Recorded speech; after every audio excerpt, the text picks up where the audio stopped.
Bonjour et merci de regarder la vidéo. Aujourd'hui, je vais vous présenter mon 1200 Cross Tourer, connu aussi sous le nom de VFR 1200X de la marque Honda. C'est un maxi trail équipé justement d'un 4 cylindres en V. Alors parlons justement de ce moteur. C'est donc un V4 refroidissement liquide avec les normes Euro 4. Alimentation, injection électronique, taux de compression 12 à 1, avec un couple moteur de 126 Newton à 6500 tours minute pour une puissance de 129 chevaux à 7500 tours minute. La fiabilité de ce moteur, justement, c'est une des choses qui a fait que je l'ai choisi. Le moteur Honda V4 a une longue histoire que je vous invite à regarder sur d'autres vidéos YouTube ou les différents forums. La fiabilité du moteur n'est plus à faire. Ensuite, les dimensions, comme vous pouvez le voir, c'est pas une petite moto. Elle n'est pas spécialement joueuse, c'est une machine très sérieuse sur la route. Elle fait un peu plus de 2 mètres de long, 2,285 mètres de long, largeur sans la bagagerie de 915, avec une hauteur de selle de 850 mm. L'empattement est de 1595 pour un poids de 287 kg tout plein fait. Donc avec la bagagerie, autant vous dire que je dépasse pas mal les 300 kg. Roue avant donc à rayon. Dimension 110-80 par 19. Et roue arrière aussi à rayon 150-70 par 19.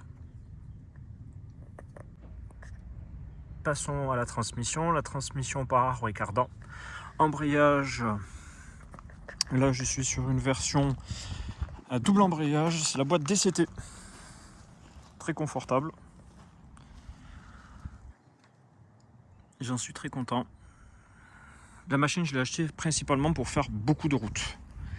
Donc là, je ne recherchais pas le plaisir de passer les vitesses, mais surtout le confort de rouler, de cruiser, de parcourir de grandes distances. Au niveau sécurité, au niveau des freins, on a un double disque avant de 310, étrier 3 pistons avec ABS combiné. C'est une des spécialités de Honda.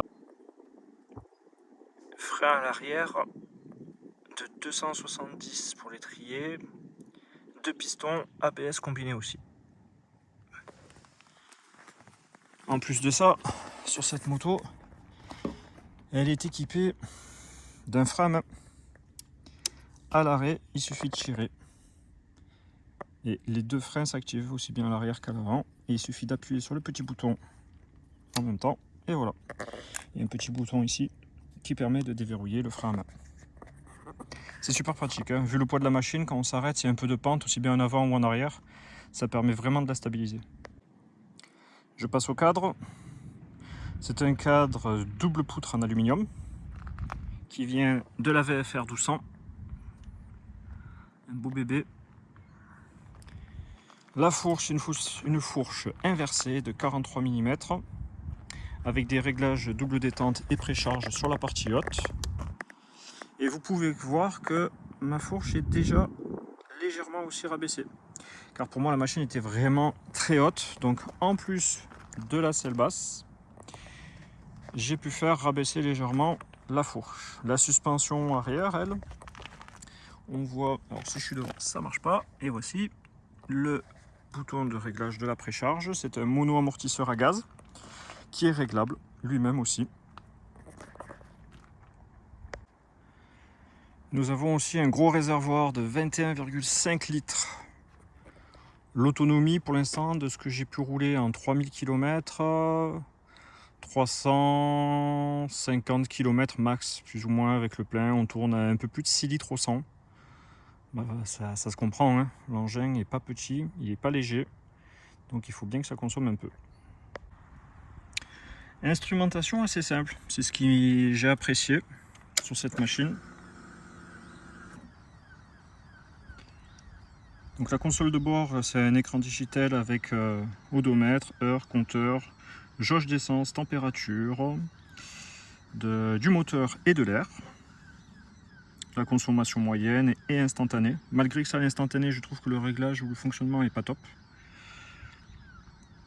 Ensuite, on a aussi l'information du rapport engagé, le mode de conduite avec la DCT, ce qui nous permet de voir si on est en drive ou en sport.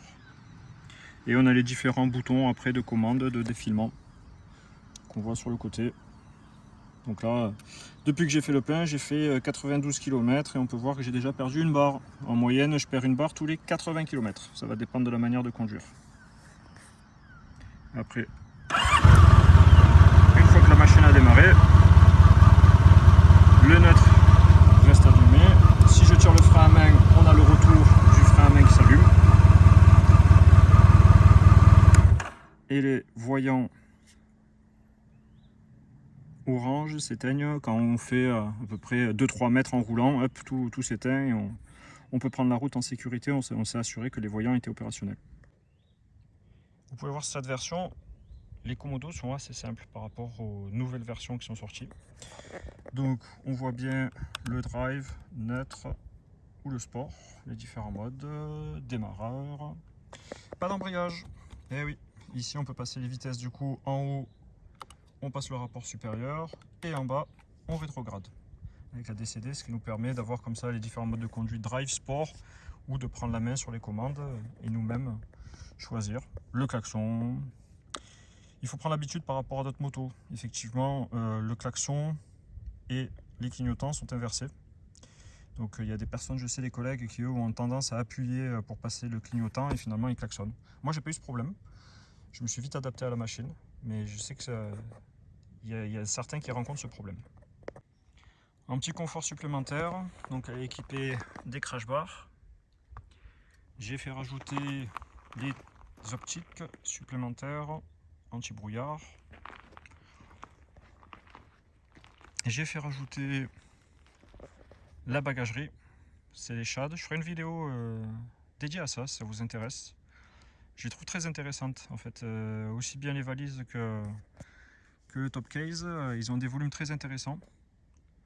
Du coup je partagerai avec vous mon retour d'expérience après le retour là, du Tour de France. Elle est équipée justement pour partir effectuer un Tour de France.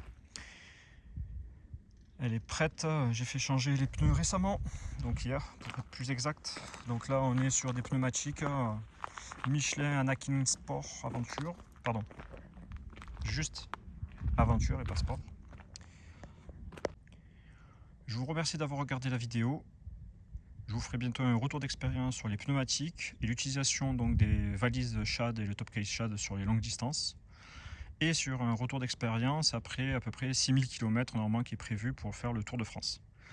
Comme ça je vous donnerai aussi un retour d'expérience sur l'utilisation au quotidien pendant plusieurs jours du cross tourer. Petit avis déjà personnel avant. Pourquoi avoir choisi le cross tourer? Sachant que du coup que c'est une machine sérieuse et pas joueuse. On aurait plutôt tendance à se prendre une machine assez joueuse. J'ai choisi une machine justement qui freine un peu les ardeurs déjà. Et en plus de ça, surtout pour sa fiabilité. Parce que malgré tout, le V4 est puissant. Il donne du couple. Donc si on veut déboîter ou autre, il y a quand même une sensation de sécurité parce que quand on gaze, ça part de suite. Ensuite de ça, au niveau de la fiabilité, pour partir faire de longues distances, Honda est quand même connu pour sa fiabilité. Là, on est équipé du cardan. Donc pour moi, c'est aussi un gage supplémentaire de tranquillité durant la balade ou durant le road trip. Pas besoin de regresser ou retendre la chaîne. Une fois que la révision est faite de la machine, on peut partir et effectuer des milliers de kilomètres sans souci. Il y a juste le plein à faire. Première vidéo du style, du coup, je m'attendais pas un jour à dire ça, mais si vous avez aimé la vidéo, n'hésitez pas à liker ou partager autour de vous.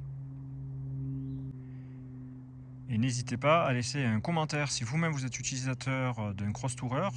N'hésitez pas à me laisser ou partager avec moi et avec les autres personnes de la communauté votre retour d'expérience pour ce gros jouet qui est quand même le concurrent, considéré comme le concurrent de la GS de BMW.